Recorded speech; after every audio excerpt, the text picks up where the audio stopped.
안녕하십니까, BJ 사임입니다. 자, 여러분들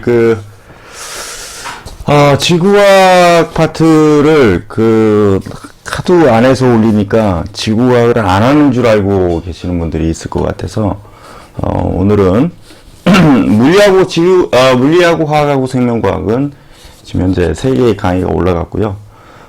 지구과학은 오늘부터 시작해서 강의를 지속적으로 올리도록 그렇게 하겠습니다. 그래서 오늘 해결해야 될 부분은 지구과학 첫 번째 부분으로서 지구계의 구성 요소에서 생명체가 사는 지구 이쪽 부분을 1차적으로 해결을 하고 그러고 갈게요. 아시겠죠? 그래서 뭐 거의 생명체가 살 수 있는 지구의 조건 이렇게 해서 나오네요. 그렇죠? 그래서 오늘 1차적으로 부분 녹화는 생명 가능지대 요 부분까지 끝내도록 그렇게 하겠습니다. 아시겠죠? 자, 부분 녹화 들어가 있습니다. 자, 부분 녹화 들어갈게요. 안녕하십니까, BJ 사이언스입니다. 사랑과 기쁨과 희망을 드리는 BJ 사이언스예요. 자, 이번 해결해야 될 영역은요, 지구계의 구성 요소에서 생명체가 사는 지구 요 파트 해결해 드릴게요. 참조규제 12쪽입니다. 자, 맨 처음 나오는 게 생명체가 사는 지구인데, 여기는 뭐 그렇게 크게 이해시켜 드릴 수 있는 부분은 그렇게 많지는 않아요. 그렇지만 뭐 이야기식으로 풀어 나갈 수 있으니까 그렇게 해도 될 것 같습니다. 자, 그래서 첫 번째, 생명체가 사는 지구에서 생명체가 살 수 있는 지구의 조건이 있는데, 액체 상태에 물이 존재해야 된다라는 거. 물은요, 생명체가 살 수 있는 필수적인 조건 중에 하나예요. 왜 그러냐면, 물이 있다라는 얘기는 물 속에서 미생물, 즉 미생물들의 생존 가능성의 확률이 클 수 있다라는 얘기거든요. 왜 그러냐면, 물이라는 자체가 외부에서 오는 유해한 에너지들을 차단해 줄 수 있는 효과가 있기 때문에, 물이라는 존재가, 액체 상태의 물이겠죠, 당연히. 액체 상태의 물이 존재할수록 생명체가 살 수 있는 가장 큰 확률을 제공한다라는 거. 첫 번째. 자, 반드시 액체 상태의 물이 존재해야 된다는 겁니다. 자, 그럼 두 번째는 대기와 자기장의 존재인데, 대기도 역시 마찬가지로, 대기도, 외부에서 오는, 자외선이나 방사선 같은 유해한 우주선을 걸러주는 효과가 있거든요. 오케이. 그 다음에 자기장. 나중에 이제 지속적으로 배우시면 아시겠지만, 지구에서는 벤 엘렌더라는 지구 자기장이 존재하기 때문에, 외부에서 오는 유해한 입자나 또는 유해한, 전자기파를, 이렇게, 튕겨내서, 즉, 반사시켜가지고 보호해주는 역할을 합니다. 아시겠죠? 세 번째, 지구 자전축의 경사. 지구 자전축이 23.5도 기울어져 있다는 건 뭐, 중학교 때 배웠던 내용이니까. 자, 기울어져 공전함으로 계절 변화가 생기고, 그래서 다양한 환경을 만들어줄 수 있다라는 얘기죠. 계절 변화 자체가.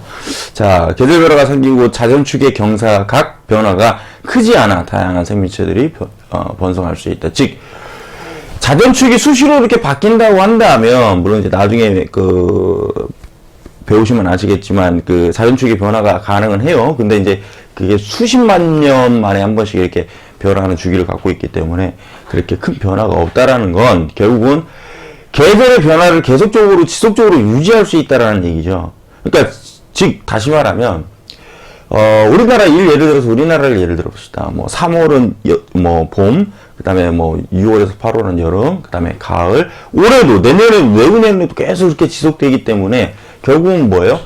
환경의 변화가 크게 나타나지 않는다라는 얘기죠. 그렇죠? 환경의 변화가 크게 나타나지 않기 때문에 생물의 번성 가능성이 크다. 왜 그러냐면 환경 변화가 없기 때문에 어떤 특정한 생명체가 발생을 했을 때 그 생명체는 그 환경에만 적응해서 진화하고 넘어갈 수 있다라는 얘기죠. 그래서 결국은 뭐야? 그 환경에서 적응했다라면, 그 환경에 자체적인 변화가 없다라면 그 생물은 그 환경 내에서 지속적으로 번성할 수 있다라는 거.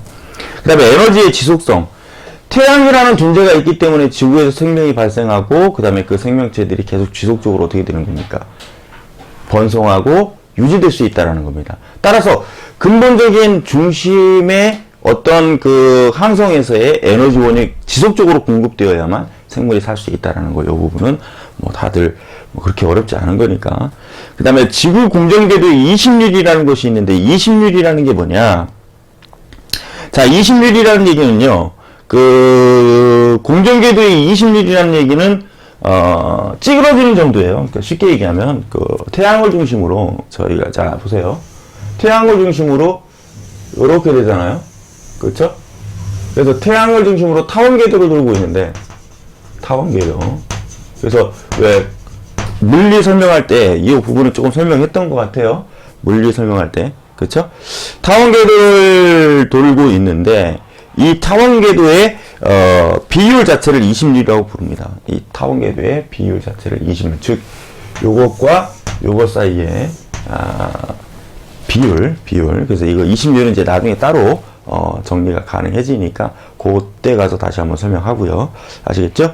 그래서 이 이심률이 작습니다. 즉 얘네들이 동심원에 가까워지기도 하고 더 많이 찌그러지기도 하고, 이러한 것들을 이심률이라고 부르는데,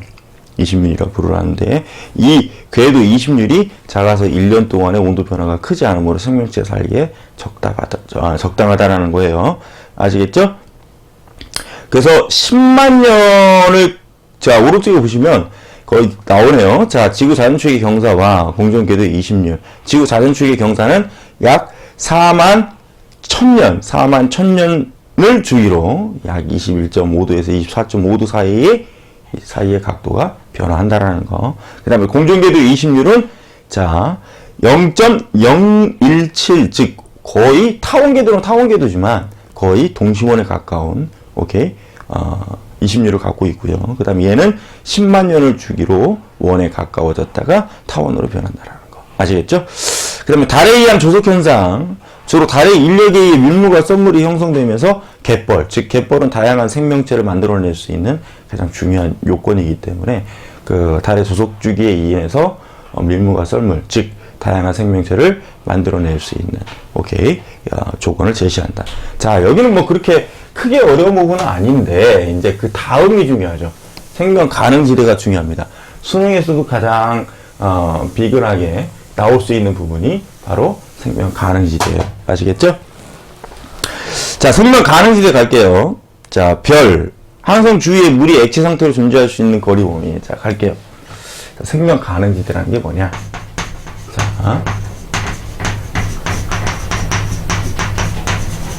자, 생명 가능지대라는 게 뭐냐? 이 부분에 대해서는 좀 설명을 하고 가야 돼요. 아시겠죠? 자, 아까 분명히 뭐라고 그랬습니까? 액체 상태에 물이 필요하다고 그랬습니다. 중요한 건 액체 상태에 물이 전제 조건이 돼야 돼요. 액체 상태의 물이 전제 조건이 돼야 됩니다. 근데 액체 상태의 물이라는 건, 우리가 물을 기본적으로 표현해 보면, 물은 0도씨 이하에서는 고체 상태의 뭘로 존재합니까? 얼음으로 존재하죠? 그쵸? 그 다음에 0도씨에서부터 100도씨 사이에서는 뭐 기본적으로 중학교 때 배웠던 얘기니까 액체 상태의 물로 존재하네요. 그쵸? 액체 상태의 물로 존재. 그 다음에 100도씨 이상에서는 기체 상태의 뭘로 존재하죠? 수증기로 존재한다. 수증기로. 오케이? 그럼, 이제 알겠다. 뭐야. 이제 알겠네. 뭐예요? 물이라는 얘기는 적정한 온도가 유지되어야만, 적정한 온도가 유지되어야만, 물, 즉, 액체 상태의 물로 존재할 수 있구나, 라는 얘기죠. 그러면, 이 거리, 그래서 우리 생명 가능지대라는 얘기는 거리예요, 거리. 뭐라고요? 거리. 즉, 목적은 뭐예요? 액체 상태의 물로 존재할 수 있는 거리. 그럼 너무 가까워도 안 되고, 너무 멀어도 안 된다. 아시겠죠? 자, 볼게요. 한번 해봅시다, 그러면. 자, 태양이 하나 있다고 칩시다, 태양. 자, 태양이 있고요. 그 다음에 수성이 있어요. 그 다음에 금성이 있습니다. 그 다음에 지구가 있겠죠? 그 다음에 화성이 있겠죠? 자, 그 다음에 쥐와 목성이 있겠죠? 맞아요? 그 다음에 토속이 있겠네요. 그쵸? 천왕성도 있겠죠? 해왕성도 있겠죠? 해왕성도 있겠죠? 근데 우리가 상식적으로 미리 결론을 얘기하면 지구 쪽이 생명체가 살고 있는 가장 중요한 기준이에요.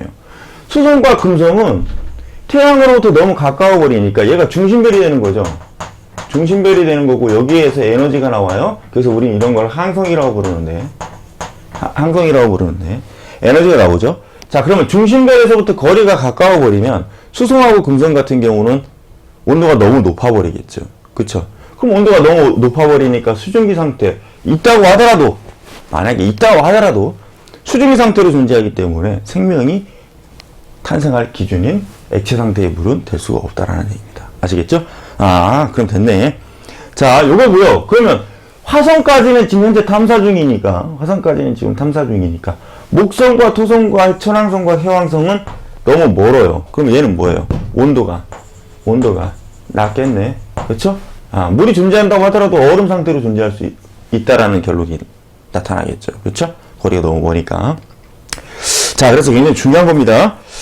그래서 중심별의 질량, 별과의 행성 사이의 거리 등에 영향을 받는다. 자, 중심별의 질량. 그 다음에 거리는 뭐, 지금 해석했죠, 그죠? 오케이. 거리는 지금 해석했고요. 그 다음에 질량이라는 얘기는요, 이 중심별의 질량이 크다는 얘기는요, 그만큼 수소 핵 융합 반응에 의한 방출되는 에너지량이 어떨까요? 방출 에너지량이 크다는 얘기죠. 그럼 방출 에너지량이 크다는 얘기는 상식적으로 얘기했을 때 지금 여기가 딱 적당한데, 만약에 이 녀석이 에너지가 이렇게 커진다고 쳐봅시다. 그럼 얘가 커지면 그만큼 뭐예요? 자, 여기서 중요한 건 뭐냐면, 자, 잘 들으셔야 돼, 이제 여기는. 굉장히 중요해요. 이 범위값이었는데, 여기에서 에너지가 더 많이 나온다면, 지구까지도 뭐예요? 지구까지도 더 많은 에너지를 받게 돼버리니까, 요거를 비유한다면, 지구까지도 더 많은 에너지. 왜? 질량이 클수록 방출되는 에너지량이 크기 때문에, 지구까지도 뭐예요? 고에너지 거리의 영역에 포함되겠네요. 자, 이거 조금만 이렇게, 너무 밝다. 그죠? 잠시만요. 이 정도 좀 줄입시다. 지구까지도 뭐예요? 고에너지 영역에 속해버린다는 얘기예요. 아, 그렇구나. 그러면 결국은 질량이 커서 방출되는 에너지량이 많아질수록 생명 가능지대의 거리 범위는, 굉장히 중요한 거 정리하고 갑시다. 자, 봐요. 질량이 커서 방출되는 에너지량이 많아지면 생명 가능지대에, 상식적으로 생각을 했을 때 생명 가능지대의 거리도 증가하겠구나. 요거죠. 아시겠죠? 오케이? 별에서 멀어지죠. 그 다음에 그 폭은 어떻게 될까요? 더 큰 에너지니까, 상식적으로. 처음에 생명 가능지대의 범위가 예를 들어서 이만큼이었다고 한다면, 생명 가능지대의 거리가 멀어지면서 그 폭도 어떻게 된다? 넓어질 수밖에 없다는 얘기예요. 왜? 방출되는 에너지량이 많으니까. 이게 중요해요. 굉장히 중요한 겁니다. 자, 다시 정리할게요. 굉장히 중요한 거니까. 자, 생명 가능지대의 거리도 멀어지고, 그 다음에 생명 가능지대의 폭도 어떻게 된다? 커진다. 이걸 첫째 아시고 가셔야 돼요. 아시겠죠? 오케이. 자, 그래서 거기 나와 있네요. 중심별의 질량이 클수록 광도가 크기 때문에 생명 가능지대는 별에서 멀어지고 그 폭도 넓어진다. 굉장히 중요한 겁니다. 별의 질량이 큰 경우 중심에서 많은 에너지를 만들어, 금방 설명했죠? 별의 수명이 짧아진다라는 거. 왜? 짧고 굵게 사는 거예요. 쉽게 얘기하면 짧고 굵게 사는 거. 오케이? 다수의 에너지를 방출하고 자기는 그만큼 뭐예요? 에너지를 많이 소모했기 때문에 빨리 죽을 수밖에 없다는 얘기죠. 따라서 수명은 짧아진다. 에너지원의 지속성이 약해져요. 왜? 에너지를 왕성하게, 우리가 쉽게 얘기하면 이런 거예요. 쉽게 얘기하면, 비유를 하자면, 자, 우리가, 공부를 하는데, 일주일 분량의 공부를 나눠서 했을 경우에 그만큼 지치는 정도가 적죠. 그런데 뭐야? 일주일 공부량을, 자, 내일 시험인데, 내일 시험인데, 그 시험 범위를 오늘 하루 안에 벼락치기를 해야 돼. 그럼 어떻게 됩니까? 시험 보고 나면 지쳐, 골아 떨어져 버려. 그거하고 똑같아요. 아시겠죠? 오케이. 그거하고 똑같습니다. 그래서 에너지원의 지속성이 약해집니다. 즉, 조금씩 천천히 공부의 양을 조절하면서 가면 지속성이 유지되는데 한번 빡 하고 터져버리니까 그 다음에 어떻게 돼요? 안 해버릴 수가 있다라는 얘기죠. 따라서 지속성이 약해진다라는 거. 그래서 행성에서 생명체가 탄생하고 진화할 시간이 그만큼 부족하다는 얘기죠. 즉 중심별에서 에너지 빵 쏘고 그냥 빵 죽어버리면 에너지 빵 썼을 때 생명체가 나타나서 진화하고 적응하고 이러고 싶은데 계속 지속적으로 에너지가 와야 진화할 시간을 벌어줄 수 있을 거 아닙니까? 근데 뭐예요? 끝난다라는 얘기죠? 그러니까 뭐야? 지속성, 즉 진화할 시간이 부족하다는 건 이제 충분히 이해 갔네요. 별의 질량이 작은 경우 생명 가능지대가 중심별에 가까워진다는 단점은 있지만, 자, 단점은 있어요. 가까워진다. 행성의 자전주기가 길어지고 공전주기가 같아지면 낮과 밤이 없어져 생명체가 살기가 어렵다. 생성의 자전주기가 길어지고요.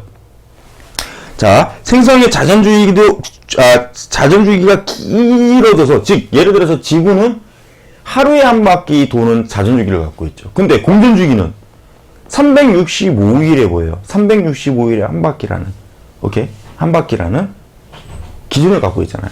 근데 예를 들어서 만약에 얘가 자전주기하고 공전주기하고 같아져 버리면 어떤 현상이 나타나는 거냐면, 우리가 3학년 때 배웠어요. 3학년 때 배웠는데 뭐를 배웠냐면, 달은 자전주기하고 공전주기가 같기 때문에 달은 항상 같은 면만 보여줍니다. 같은 면만 보여줘요. 그러니까 뭐야? 한쪽은 굉장히 뜨겁고 한쪽은 굉장히 어때요? 차갑겠죠. 자, 다시 행성의 자전주기하고 공전주기가 같다는 얘기는, 자, 여기다 갑시다. 자, 행성의 자전주기하고 공전주기가 같다는 얘기는요, 주기가 같다는 얘기는 에너지가 그러니까 에너지가 골고루 흡수되는 게 아니라 편중돼서 흡수됩니다. 편중.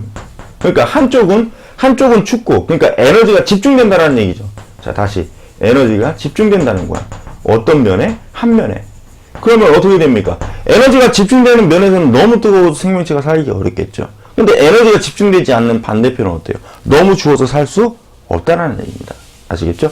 그래서 요거는 뭐 달로 해석하시면 돼요. 아시겠죠? 자, 그 다음에 별과 행성 사이의 거리. 별과 행성 사이의 거리가 너무 가까우면 물이 모두 증발해서 아까 뭐라고 그랬죠? 수증기 상태로 존재한다고 그러잖아요. 그렇죠?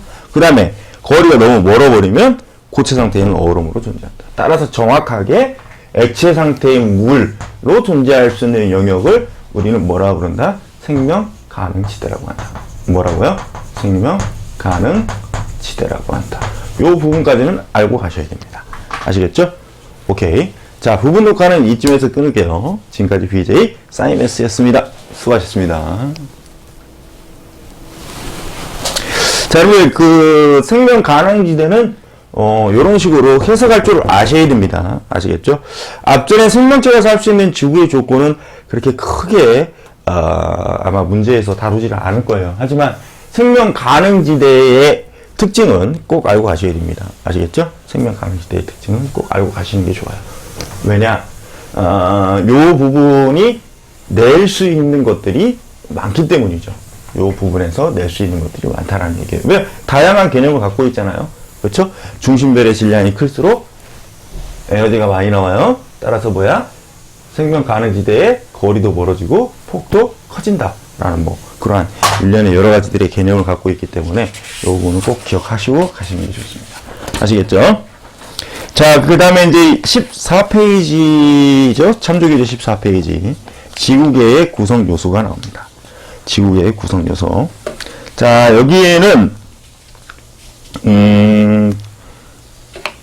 일단은 부분 녹화를 조금씩 잘라가지고 갈게요. 여기는 부분 녹화를 좀 잘라서 가겠습니다. 지구계의 구성과 그 다음에 기권까지 자르고요. 그 다음에 직권하고 그 다음에 직권하고 그 다음에 어디야? 직권하고 수권하고 자르고 그 다음에 생물권하고 외권하고 자르고 이런 식으로 잘라서 갈게요. 아시겠죠? 자, 부분 녹화 가겠습니다. 잠깐만요. 화면을 좀 이쪽으로 돌릴게요. 제가 이쪽으로 보면서 갈게요. 자, 안녕하십니까? BJ 사이메스입니다. 사랑과 기쁨과 희망을 드리는 BJ 사이메스예요. 자, 이번에 해결해야 될 영역은 뭐냐. 지구계의 구성 요소, 그 다음에 지구계의 구성, 요 부분, 기권, 또는 기권의 역할, 여기까지 해결을 하고 가겠습니다. 아시겠죠? 참조교재 14페이지에요. 자, 지구계의 구성에는 뭐가 있느냐? 자, 지구계에 속한, 구성, 지구계. 지구계는요, 크게 큰 틀로, 지구계는 중학교 1학년 때 이거 배웠던 내용인데, 자, 지구계는 크게 큰 틀로 묶어서 이야기해요. 자, 지구계가 있으면, 오케이? 지구계가 있으면, 첫째는 외권이 하나 존재하고요. 외권. 외기권이라고도 부르죠? 외권. 오케이?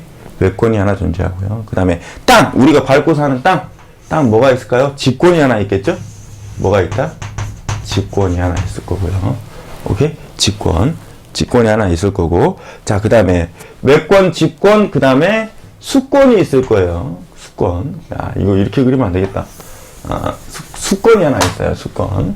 자, 물. 자, 생명 가능지대, 즉 액체 상태의 물로 존재한다라는 거. 수권이 있죠.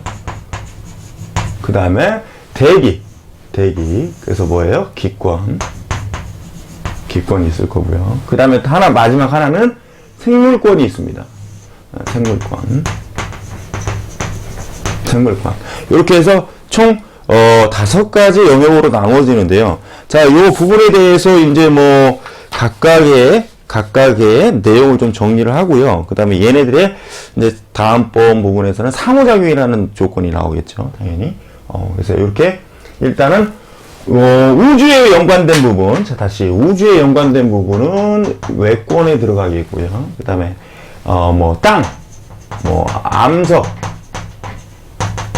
그 다음에 뭐 지구 내부 에너지, 뭐 지진, 뭐 이런 것들은 직권의 영역에 속하겠죠. 그 다음에 뭐 해수, 뭐 바닷물의 흐름, 뭐 염분, 그 다음에 뭐 지하수, 그 다음에 뭐 강, 호수, 그 다음에 빙하, 이런 것들은 수권에 들어가겠죠. 기권은 뭐 대륙권, 그 다음에 뭐 성층권, 뭐 그 다음에 중간권, 뭐 이런 것들, 뭐 그 다음에 열권, 뭐 이런 것들이 기권에 속하겠고요. 생물권은 뭐 말 그대로 뭐 생물이죠, 생물, 뭐 동식물, 뭐 광합성, 호흡, 뭐 이런 것들, 오케이. 이런 것들이 있다라는 거죠. 자, 그래서 거기 뭐 기권, 직권, 수권, 생물권, 외권 이렇게 나눠져 있다라는 거. 그 다음에 이제 본격적으로 가볼까요? 기권부터 갈게요. 아시겠죠? 어디? 기권부터 갈게요. 참조교재 14페이지 기권부터 갈게요. 자, 갑시다. 기권부터 가겠습니다. 칠판 지우기가 금방 마르네. 기권부터 갈게요. 자, 어렵지는 않아요, 그렇게. 지구가 그렇게 크게 어렵지는 않으니까 한번 해봅시다. 자, 기권은 지구를 둘러싸고 있는 대기층을 얘기하는데, 기권의 성분은 약 78%가 뭐다? 질소로 되어 있고요. 약 한 20여 %, 약 한 21%가 산소로 되어 있습니다. 나머지 건 버려요. 아시겠죠? 질소와 산소가 대부분을 차지하고 있다는 거. 아시겠죠? 질소와 산소가 대부분을 차지하고 있다는 조건 때문에 질소 고정도 나타나고, 그 다음에 산소를 통해서 호흡과 광합성이라는 유기적인 작용이 나타날 수 있다는 거예요. 아시겠죠? 질소 고정 단계는 유튜브로 찍어서 올린 게 있으니까 여러분들이 한 번씩, 나중에 다시 한번 설명을 드리겠지만, 여러분들이 한 번씩, 보시는 것도 괜찮겠다라는 얘기를 드릴게요. 자, 기권의 층성 구조가 일단 첫째 중요합니다. 자, 높이에 따른 온도 분포, 즉, 기온 분포, 이것 정도는 좀 알고 가셔야 돼요. 높이에 따른 기온 분포라는 얘기는 고도가 높아졌을 때, 자, 보세요. 고도가 높아졌을 때, 자, 고도가 높아짐에 따라서 기온이 어떻게 변하느냐. 기온이, 즉, 온도가 어떻게 변하느냐. 온도의 변화의 기준을 삼아서 어떻게 한다? 4가지의 영역으로 구분합니다. 아시겠죠? 몇 가지의 영역이요? 4가지의 영역. 그래서 대륙권, 그 다음에 성층권, 다음에 중간권, 다음에 열권. 이렇게 나눠요. 아시겠죠? 그래서 맨 밑에 이렇게 그려지죠? 여기는 온도, 기온이에요, 기온. 아시겠죠? 여기는 고도. 온도가 고도 이렇게 돼 있어요. 자, 이랬을 때 온도가 이렇게 됩니다. 이렇게. 아유, 야, 그림이 넘어갔다. 그림이 넘어갔어요.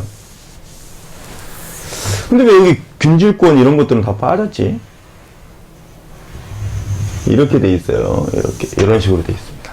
아시겠죠? 보시면 아실 거예요. 이렇게 돼 있습니다. 그래서 잘 보시면, 여기 한 요 정도쯤에 자르고요. 한 요 정도쯤에 자르고요. 그 다음 한 요 정도쯤에 잘라봅시다. 아시겠죠? 오케이. 이렇게 자를게요. 자, 이 상황에서 보시니까, 자, 여기, 이쪽이 좀 마음에 안 들어요. 그죠? 이쪽이 좀 마음에 안 들어. 반드시 그릴게요. 칠판이 미끄러져서, 참. 됐네. 좋아. 자, 갈게요. 자, 첫 번째 영역은, 자, 얘가 온도인데, 자, 보세요. 첫 번째 영역은 온도가 떨어지고 있네, 이렇게. 온도가 떨어지고 있네. 그럼 내용 정리를 좀 하고 갈까요?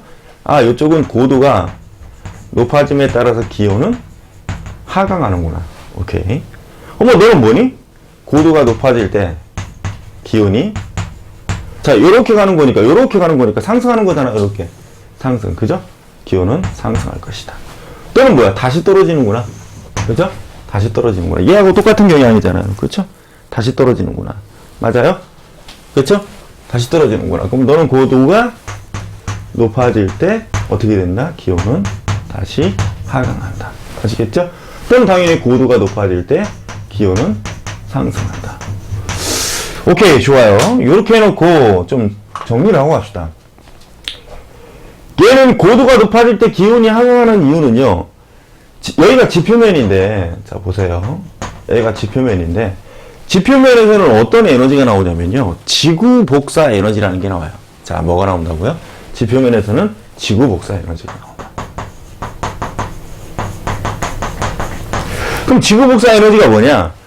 태양으로부터 태양 에너지를 지구가 흡수합니다. 지구가 흡수해요. 근데 문제는 뭐야? 자, 해가 떨어지고 나서 우리는 급격하게 추워지지 않아요. 왜 그러냐면, 해가 떨어진다고 해서 급격하게 추워지지 않는 이유는 지구가 그만큼 흡수했던 에너지를 다시 방출하기 때문에 그렇습니다. 아시겠죠? 지구가 흡수했던 에너지를 다시 방출하기 때문에 기온이 갑자기 떨어지지 않아요. 하지만, 새벽에 가면요, 되게 춥습니다. 새벽에 가면 되게 추워. 왜? 지구 복사 에너지를 이제 다 방출한 상태가 되기 때문에 그런 거예요. 지구 복사 에너지를 다 방출한 상태가 되기 때문에 추울 수밖에 없는 거야. 그렇구나. 그렇다면 뭐야? 너의 이유는 뭐니? 고도가 높아질 때 지구 복사 에너지가 적게 도달하기 때문에 그런 거야. 고도가 높아질 때 지구 복사 에너지가 적게 도달하기 때문에. 그렇구나. 오케이. 됐어요, 일단. 그럼 너는 왜 다시 올라가니? 여기에 뭐가 있냐면요, 성층권에는 뭐가 존재하냐면요, 잘 보세요. 성층권에 뭐가 존재하냐면 O3층이 존재합니다. 뭐가 존재한다고요? O3층. 자, 뭐가 존재한다고요? O3층. 오존층. 자, 오존층이 존재해요. 오존층. O3층. 오케이? 근데 얘는, O3층은 자외선을, 태양 에너지 중에 자외선이라는 에너지의 영역을 흡수합니다. 그럼 태양 에너지의 일부를 흡수했기 때문에 당연히 기온은 높아질 수밖에 없겠네. 그쵸? 그래서 기온이 높아지는구나. 오케이. 자, 이해해서겠죠? 그러면 너는 고도가 높아질 때 기온이 높아지는 이유는 뭐다? 오존층에서 자외선을 흡수하는구나. 아시겠죠? 거기 보시면 다 나올 거예요. 아시겠죠? 자, 그 다음에 다시 떨어지겠네. 그쵸? 거리가 멀어지면 그만큼 지구 복사 에너지량이 적으니까. 여기가 여론이잖아요. 아까는 지표면 때문에 여기서 이렇게 조건이 나타났지만 이번에는 이쪽이 지표면의 역할을 하겠죠? 그럼 지표면에서 역할을 했으니까 여기에서부터 거리가 멀어지면 당연히 다시 떨어져야 되겠죠. 오케이? 그 다음에 뭐예요? 여기서 다시 올라가는 이유는 뭐예요? 여기서 다시 올라가는 이유는 태양과 가까워진다는 얘기예요. 태양과 가깝다. 이렇게 표현해주면 되겠네. 그렇죠? 오케이? 좋아요. 오케이. 좋아요. 근데 더 재밌는 얘기를 하나 해야 돼요. 이제 이쯤에서 더 재밌는 얘기를 하나 해야 되는데, 어떤 재밌는 얘기를 해야 되냐면, 잘 보세요. 자, 그럼 너는 기온이 높아? 그럼 너는 뭐야? 따공? 좋아. 좋아. 너는 따뜻한 공기야. 따뜻한 공기. 따뜻한 공기는 가볍습니다. 이거를 당연히 부피 증가에 따른 밀도 감소로 설명을 해야 되는데 그렇게 하면 되게 복잡하고 어려우니까 이렇게 얘기합시다. 내가 몸에 있는 깃털 하나 딱 뺐어요. 그래놓고 난로 위에다 살짝 올려놔. 그러면 어떻게 됩니까? 이 깃털이 위로 올라갑니다. 이렇게. 다시 위로 올라가요. 위로 올라가요. 왜? 왜? 따뜻한 공기는 가볍기 때문에. 자, 따뜻한 공기는 가벼워. 그러면 위로 올라갈수록 차가운 공기야. 그럼 차가운 공기는 당연히 뭐예요? 반대니까 무겁겠네. 그쵸? 무겁겠네. 그럼 여기 다시 따뜻한 공기니까 따뜻한 공기는 가벼워. 차가운 공기는 무거워. 오케이? 오케이? 그 다음 여기는 다시 따뜻한 공기겠죠? 뭐 굳이 얘기한다면? 오케이. 아, 따공무가 아니죠. 따공가죠. 자, 따공가, 차공무 이렇게 암기하시면 돼요. 아시겠죠? 따공가. 자, 요것 때문에 이제 중요한 게 나타나는데, 보겠습니다. 요것 때문에 중요한 게 나타나. 넌 여기가 가벼운 공기니? 그럼 너 가벼우니까 위로 올라가. 너 차가운 공기, 무거운 공기니? 너 밑으로 내려와. 어머, 됐어. 대류현상 나타나네요. 오케이. 대류현상 나타나네. 자, 여긴 대류현상. 나타나네요. 대류? 순환하잖아요, 순환. 그래서 너의 이름이 뭐다? 대류권이다. 아시겠죠? 아시겠죠? 대류권. 오케이, 좋아. 그러면 너가 대류의 조건은 가벼운 게 밑에 있고 차가운 게 위에 있어야 되니까 어디 있어? 가벼운 거 밑에 있고 차가운 거 위에 있으니까 너도 대류현상은 나타나는 거야. 오케이, 대류현상 나타나는구나. 아시겠죠? 대류현상 나타나는구나. 근데 너는 그럼 당연히 대류현상이 안 나타나겠죠? 무거운 거 밑에 있고 차가운 거, 가벼운 거 위에 있으니까. 아, 너는 그럼 대류현상 안 나타나는구나. 넌 대류현상 안 나타납니다. 얘는 성층권입니다. 뭐라고요? 성층권. 그럼 성층권에서는 대류현상이 안 나타나요? 그럼 대류현상은 공기의 순환인데 공기의 순환이 나타나지 않는다는 얘기는 결국은 뭐예요? 공기의 순환이 나타나지 않는다는 얘기는 대기가 안정되어 있겠구나. 그렇죠? 오케이. 그래서 주로 비행항으로 씁니다. 여러분들 왜 비행기 타고 위에 올라가면 밑에 구름이 쫙 깔려있는 거 보신 적 있을 거예요. 왜 그러냐면 구름은 대류권에서 생기는 거거든요. 구름은 대류권에서 생겨. 왜? 위로 올라가면서 수증기를 갖고 올라가요. 위로 올라가면서 수증기를 갖고 올라갑니다. 그럼 구름은 물방울이잖아요. 그럼 수증기를 갖고 올라가서 수증기가 그러니까 수증기가 냉각되면서 물방울로 바뀌면서 구름이 생기는 거야. 그럼 구름이 만들어지면 비가 내리고 눈이 내리고 우박도 내릴 수가 있단 말이에요. 아, 그런 걸 우리는 뭐라고 그런다? 기상현상이에요. 야. 그러면 대류현상이라는 조건이 존재했을 때 기상현상이 존재하는구나. 단 조건은 뭐예요? 수증기가 존재한다라는 조건 하에서 뭐라고요? 수증기가 존재한다. 즉 수증기를 가지고 올라간다 라는 조건 하에서 기상현상이 나타나는데 왜 이 설명을 했느냐. 여기 보세요. 중간권인데요. 얘가 중간권인데 오케이? 중간권인데 대류현상이 존재해. 그럼 당연히 기상현상이 존재해야겠네. BJ님이 그렇게 얘기했으니까. 에이, 근데 아니야. 얘는 기상현상은 안 나타나. 얘는 기상현상은 안 나타나요. 왜요? 뭐가 없으니까. 수증기가 없으니까. 올라가서 구름 만들고 비 내리고 구름 소멸. 올라가서 구름 만들고 비 내리고 구름 소멸. 어떻게 수증기를 여기로 가지고 올라갑니까? 말이 안 되잖아요. 수증기 못 가져가. 아시겠죠? 오케이. 못 가져갑니다. 중간권은 가장 기온이 낮은 지역이 나타납니다. 그래서 기상현상은 존재하지 않지만 기온이 최저기온. 자, 다시. 최저기온을 형성하는 곳이 바로 중간권이다. 그 다음에 이 중간권에서부터 드디어 별똥별인 뭐가 나타나느냐면 중간권에서 별똥별인 유성이 나타나기 시작하죠. 유성이 나타나기 시작해. 왜? 대기가 여기서부터 많아진다는 얘기예요. 아시겠죠? 위로 올라갈수록 대기는 희박해지죠. 왜? 대기도 질량을 갖고 있고 지구 중력 때문에 지표면 부근에 떨어져 있어요. 아시겠죠? 오케이. 자, 그 정도로 가시면 되고요.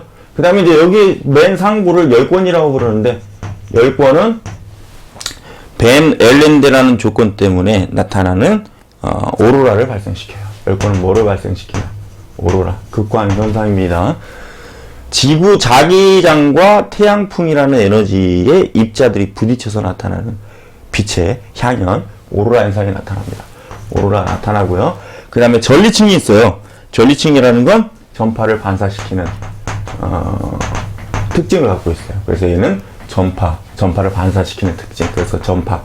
자, 다시 전리층에서 전파를 이용한다는 거 아시겠죠? 그 다음에 대류권에서는 아까 뭐라고 그랬어요? 대기가 집중되어 있다. 뭐라고요? 집중되어 있다. 왜? 뭐 때문에? 중력 때문에. 아시겠죠? 오케이. 이 정도로만 정리하시면 기권의 전체적인 구조는 설명이 됐고요. 그 밑에 뭐 기권의 역할이라는 게 있는데 이산화탄소 수증기가 온실효과를 일으켜서 온실효과라는 거 다 알잖아요. 그렇죠? 오케이. 온실효과로 인해서 열이 바깥으로 빠져나가는 것을 살짝 막아준다는 얘기죠. 그래서 온실효과가 해로운 점도 있지만 사실은 이로운 점도 있죠. 왜? 지구가 빨리 식는 걸 방지해 줄 수 있으니까. 즉 보온 효과를 한다라는 거. 그 다음에 오존층이 유해한 자외선, 즉 자외선을 흡수 차단한다라는 거. 그 다음에 뭐예요? 생명 유지 활동인 호흡과 광합성이 필요한 기체를 제공한다. 이산화탄소하고 산소. 그렇죠? 호흡하고 광합성이 필수 기체잖아요. 그렇죠? 오케이. 그래서 기권은 이 정도만 정리를 할게요. 아시겠죠? 부분 녹화는 이 정도에 정리하겠습니다. 지금까지 사이버스였습니다. 감사합니다. 자, 기권 이 정도까지 정리를 하고요. 그 다음에 직권 이제 갈게요. 직권 갈 겁니다. 직권.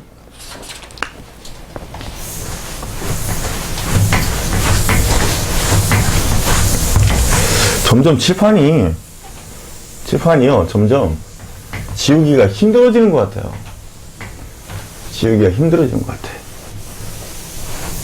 너무 빡빡 눌러서 쓰나?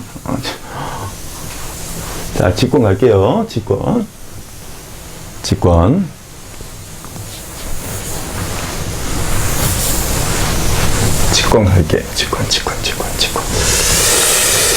자, 가봅시다. 직권.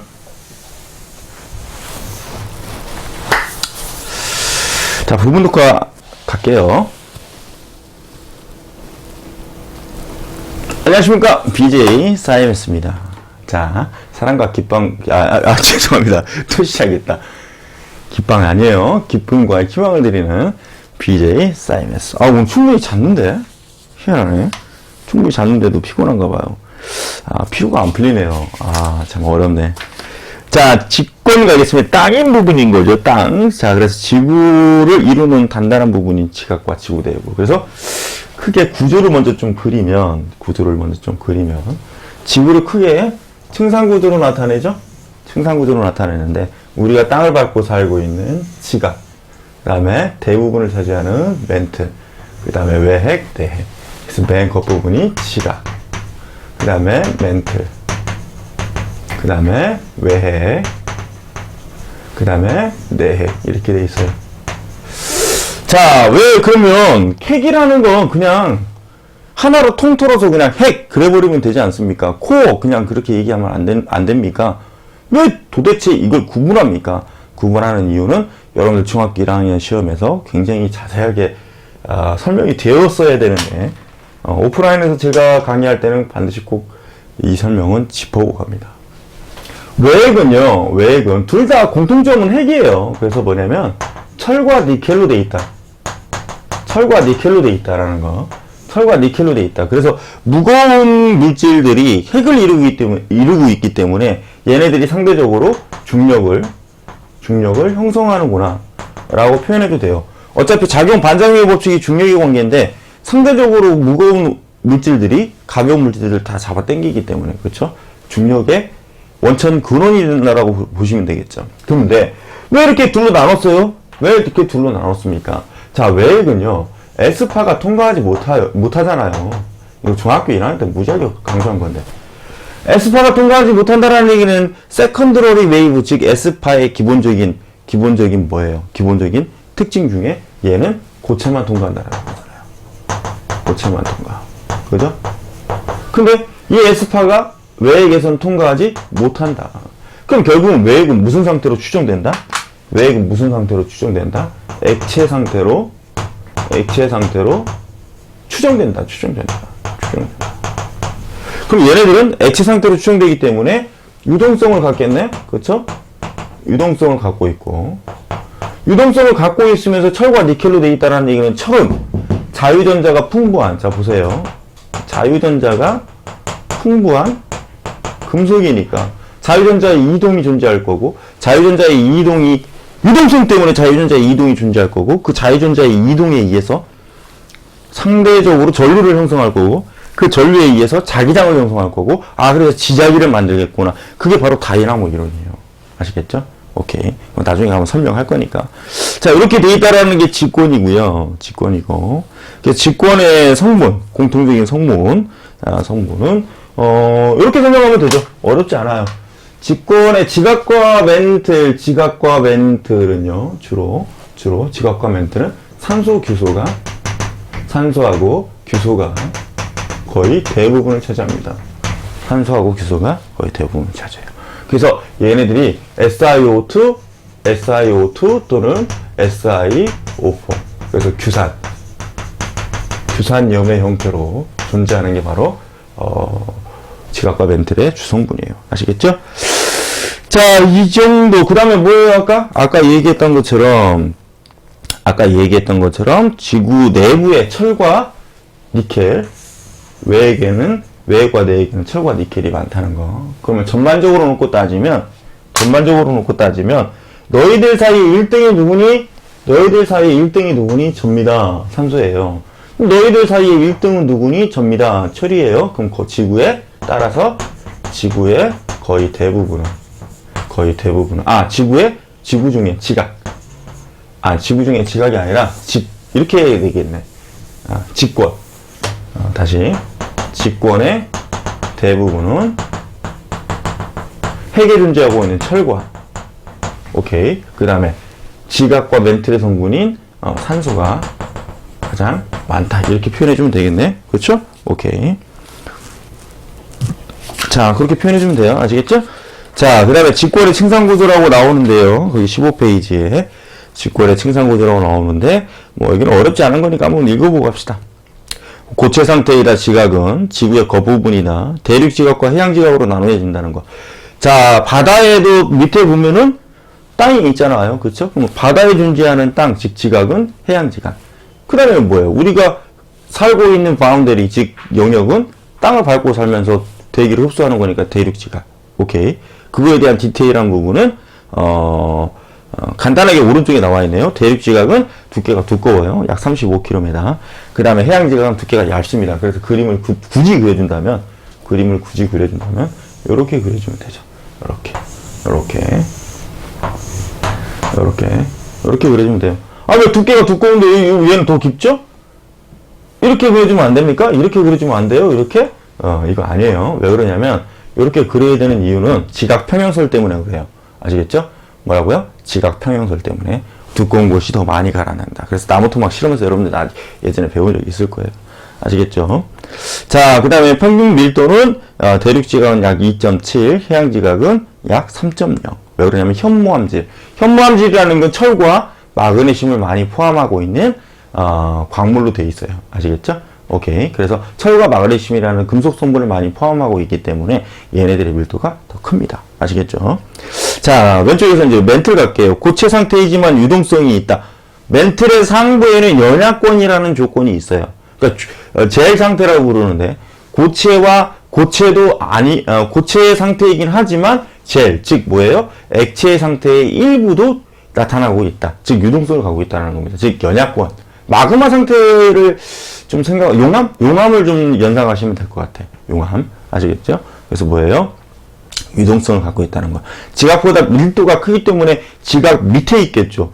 지각 밑에 멘틀이니까. 밀도라는 건 무거운 정도예요. 밀집될수록 더 같은 부피 속에 많은 양의 질량이 들어있다는 얘기니까 더 무겁다고 판단하셔야 돼요. 아시겠죠? 오케이. 그렇게 해석하시면 되고. 그래서 지각보다 밀도가 크다. 지구 전체의 부피의 약 80% 정도를 차지한다. 대부분을 차지합니다. 멘틀은 거의 대부분을 차지해요. 아시겠죠? 대부분을 차지해요. 오케이? 대부분 그럼 뭘로 돼 있다? 멘틀로 돼 있다. 자, 그 다음에 핵은 외핵은 액체 상태. 왜? 에스파가 통과하지 못한다라는 조건으로. 자, 액체 상태, 내액은 고체 상태. 내액은 철과 니켈 고체예요. 자, 그 다음에 뭐예요? 밀도가 매우 크다라는 거. 철과 니켈이라는 거 금속이니까 굉장히 무겁다라는 얘기잖아요. 그렇죠? 그 다음에 철과 소량의 니켈로 이루어져 있다라는 거. 직권의 역할은 뭐 생물체가 서식할 공간을 제공한다. 우리가 지금 직권에서 살고 있네? 오케이. 그 다음에 뭐예요? 화산활동. 화산활동 뭉 터지면 뭐야? 마그마가 막 나오고 용암도 막 나오고 그러잖아요? 화산활동 땅에서 일어나는 거잖아요. 그렇죠? 오케이. 자, 대륙 분포 등을 통해 기후변화 또는 해수의 순환 등의 영향을 준다.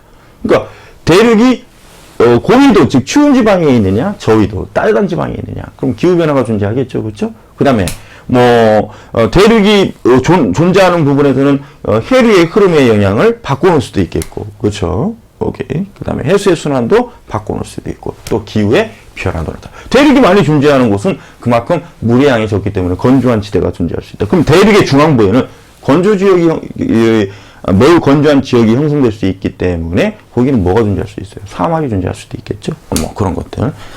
이렇게 하면 직권이 정리가 됩니다. 자, 여기서 부분까지 끊고 갈게요. 자, 고생하셨습니다. BJ 사이베스였습니다.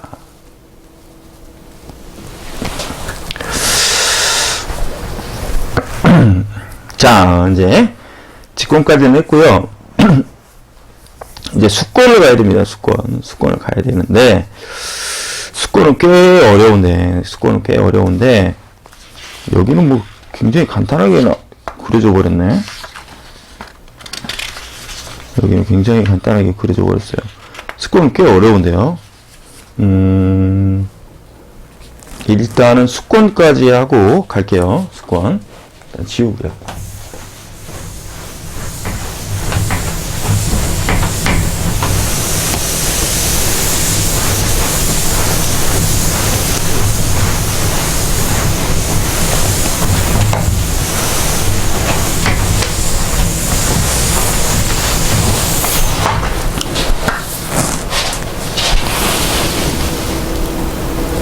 안녕하십니까. BJ 사이언스입니다. 사랑과 기쁨과 희망을 드리는 BJ 사이언스. 자, 이제 이번 영역 해결해야 될 부분은 수권입니다. 수권은 좀 중요한 부분이 하나 포함이 되어 있어요. 그래서 그 부분은 조금 자세하게 설명을 하고 그러고 넘어갈게요. 아시겠죠? 이 부분 중학교 때도 굉장히 중요하게 나왔던 부분인데, 여러분들 중학교 개념들은 다들 빠이빠이 한 상태니까. 오케이. 자, 갈게요.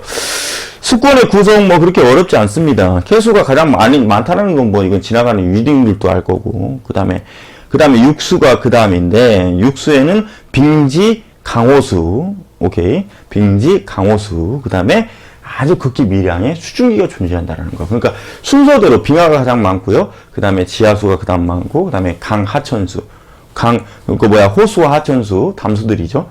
얘네들이 가장 많고, 그 다음에 수증기. 약 0.02%의 호수와 하천수를 제외한 아주 지극히 미량의 수증기도 존재한다라는 거. 수증기도 언급은 해주세요. 아시겠죠? 왜 그냥 수증기가 울잖아. 그쵸? 오케이. 그러나 수증기를 언급하지 않는 이유는 단 하나예요. 뭐냐면 수증기는 기체라고 보는 거죠. 그러니까 수권은 포함이 안 된다. 이렇게 해석을 하는데, 수증기가 나중에 기상현상을 일으키는 거니까, 수증기도 나중에, 수권을 이룰 수 있는 원천적인 물질이구나, 라는 조건은 알고 가셔야 될 것 같고요.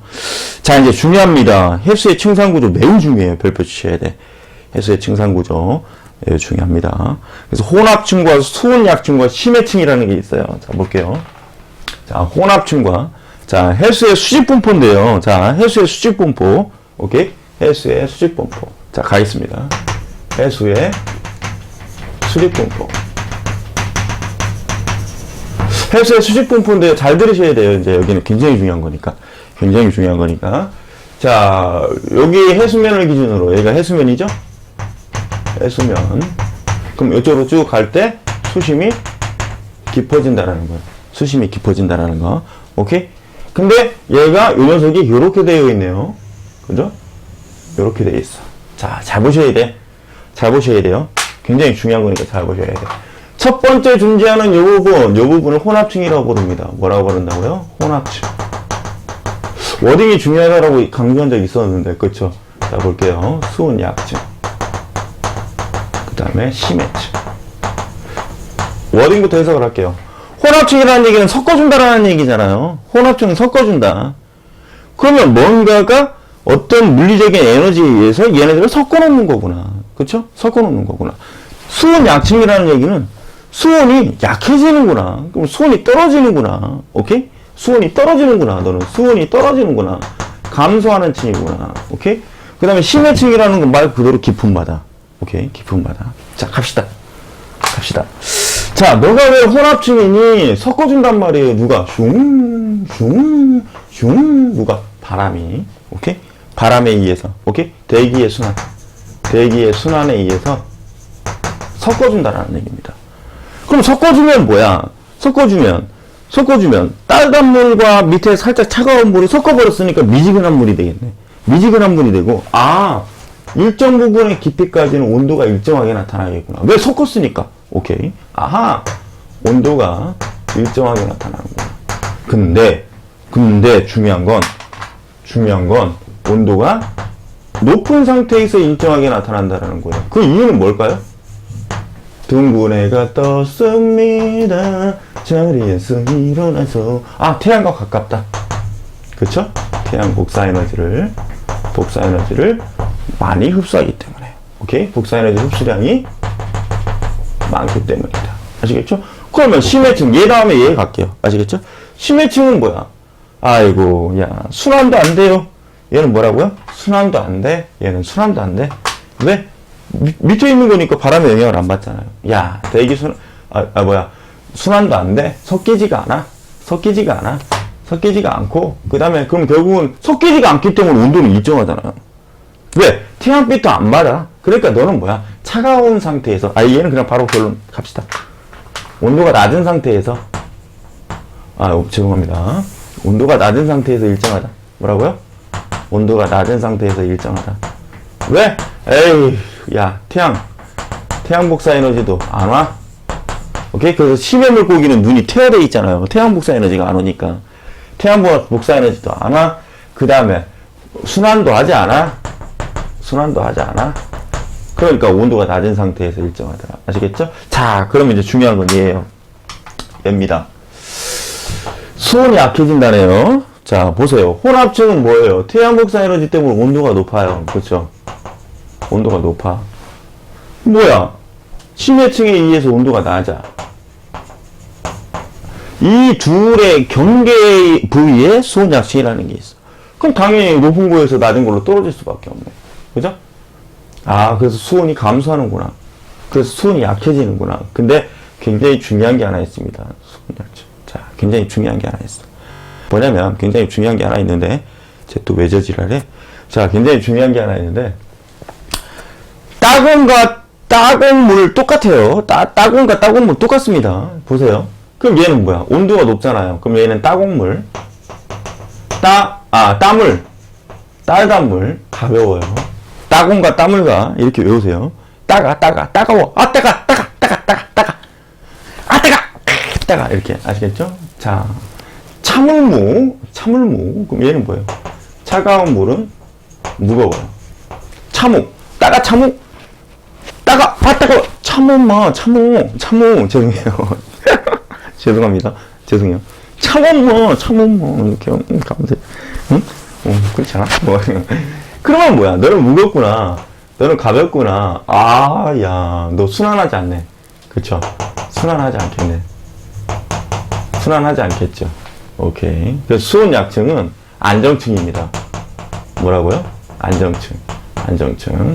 오케이. 위아래에 수직 해류가 나타나지 않는다라는 얘기예요. 아시겠죠? 수직적으로 해류가 나타나지, 그러니까 수직 해류와 수평 해류가 있는데, 수평 해류는 이제 나중에 배우겠지만, 표층 해류라고 불러요. 나중에 이제 대기의 대순환에 대해서 이제 배울 때 배우겠지만, 수직 해류는 발생하지 않는다라는 겁니다. 수온 약층에서는. 왜? 안정하기 때문에. 아시겠죠? 오케이. 자, 일단 이걸 알아두셔야 되고, 이거보다 더 중요한 부분을 정리를 할 거예요. 아시겠죠? 이거보다 더 중요한 부분을 정리를 할 건데, 보세요. 저위도와 중위도와 고위도가 있습니다. 자, 저위도와 중위도와 고위도가 있는데, 자, 저위도는 하얀색으로 정리할게요. 자, 저위도는 하얀색으로 정리합니다. 저위도라는 얘기는 열대지방을 얘기하는 거잖아. 적도지방. 그쵸? 적도지방. 저위도는 혼합층이 갖고 있는 온도가 높아요. 뭐라고요? 혼합층이 갖고 있는 온도가 높아. 근데 이 혼합층의 두께는 얇아요. 오케이? 그래서 어떻게 되느냐? 저위도는 이렇게 해서 이렇게 갑니다. 이렇게. 아시겠죠? 저위도. 혼합층의 두께가 얇다. 아시겠죠? 자, 중위도는요. 잘 봐요. 중위도는 파란색으로 갈게요. 자, 야, 이거 지우고 갑시다. 설명된 거니까 여러분들 기억 안 되시면 녹화된 거 보십시오. 자, 잘 봐요. 다 지우가. 시간이 별로 없는데. 1시간대에 끊어야 되는데, 큰일 났네. 자, 끊을 거예요. 네. 끊을 겁니다. 아직 5분 남았어요. 자, 볼게요. 자, 봅시다. 이제 잘 들으셔야 돼. 저위도, 중위도, 고위도. 이 부분 해석해 드릴 테니까. 보세요. 자, 미끄러워지니까 이걸 한번 더 닦을게요. 잘 보세요. 중요한 건 지금 설명하는 게 꽤 중요합니다. 자, 보셔야 돼요. 보셔야 됩니다. 봐요. 자, 이 수직 분포는요, 계절과 위도에 따라서 그 영향을 많이 받는데, 자, 보세요. 저위도부터 먼저 갑니다. 저위도는 혼합층이 얇은 상태에서 어떻게 되느냐, 이렇게 떨어집니다. 이렇게. 아시겠죠? 아, 진짜 시간이 없다니까 왜 이래. 자, 이렇게 떨어지는 거예요. 저위도. 저위도, 하얀색이 저위도예요. 중위도는 혼합층의 두께는 두꺼워요. 근데 이렇게 떨어집니다. 이렇게. 아시겠죠? 오케이. 자, 그 다음에 고위도는요. 고위도는 파란색으로 정리할게요. 고위도는 이렇게 가는 거예요. 고위도는 북극지방. 자, 다시. 이게 고위도예요. 하얀색이 저위도입니다. 자, 노란색이 고위도의, 중위도. 그럼 왜 이렇게 나타나느냐를 판단하셔야 됩니다. 왜 이렇게 나타나느냐를 판단하셔야 돼. 자, 봐봐. 여러분들 잘 보세요. 일단, 혼합층의 두께는 혼합층은 누가 더 많이 발달되어 있다? 누가 더 많이 발달되어 있다? 중위도. 그렇죠? 중위도가, 오케이? 저위도. 자, 이유가 뭡니까? 이유. 혼합층의 두께는 바람 때문에 나타나는 거니까, 중위도의 바람이 세기가 중위도가 크겠구나. 오케이. 오케이. 중위도가 바람이 더 세게 불겠구나. 많이 섞어줄 거 아니에요. 그렇죠? 그러니까 두꺼워질 수밖에 없는 거야. 오케이. 자, 그럼 혼합층의 온도는, 이건 두께죠. 혼합층의 온도는 저위도가 승리. 중위도보다. 왜? 저위도는 뭐야? 적도지방이잖아. 태양 복사 에너지를 많이 받겠죠. 이유는 뭐라고요? 태양 복사 에너지의 양이 크더라. 누가? 저위도가. 아시겠죠? 아시겠죠? 자, 이제 왜 얘는 빼냐면 그냥 일정이잖아. 이렇게 쭉 이렇게 나타나는 거야. 지금 뭐야? 북극지방이나 남극지방은 표면에서부터 심해층까지 다 춥잖아. 그러니까 일정인 거야. 아시겠죠? 그러니까 쟤는 빼세요. 자, 이제 중요한 건 얘야. 집중하시고 들으셔야 돼. 중요한 건 얘야. 어딨어? 야, 빨간색. 수온약층.